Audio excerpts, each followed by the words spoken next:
A dynamic and young but relatively unknown state lawmaker burst onto the Detroit political scene in 2001.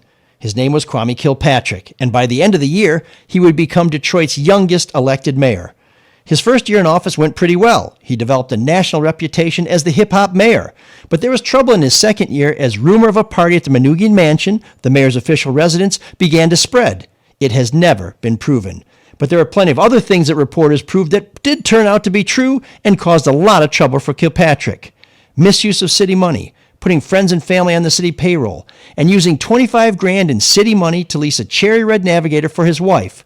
At the time, the city was struggling, and Kilpatrick was slashing the budget and laying people off.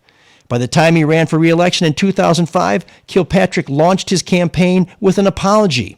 He barely won a second term, and many thought his close call would force him to clean up his act.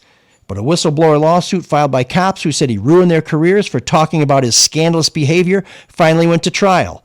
Kilpatrick and the city fought, and they lost, costing taxpayers millions of dollars. But the real damage was done in 2008 when the Free Press published text messages showing that Kilpatrick and his chief of staff, Christine Beatty, lied under oath about firing the cops and about an affair they were having. Kilpatrick vowed to stay in office even after he was charged with perjury. Mayor Kilpatrick! Stand strong! Mayor Kilpatrick! Stand strong! The mayor have to go! The mayor have to go! There was no cover-up. There wasn't any of those things, and everybody can see that if they read the documents themselves. But he was forced to resign after taking on a new charge for shoving a cop trying to serve papers while the mayor was awaiting trial. Several years later, the feds came down hard on Kilpatrick, prosecuting him on dozens of public corruption charges. After a 6-month trial in 2013, a jury found him guilty of 24 counts. He was sentenced to 28 years in prison. Every attempt to avoid that sentence failed. Kilpatrick and his supporters were hoping President Trump would set him free after 7 years behind bars.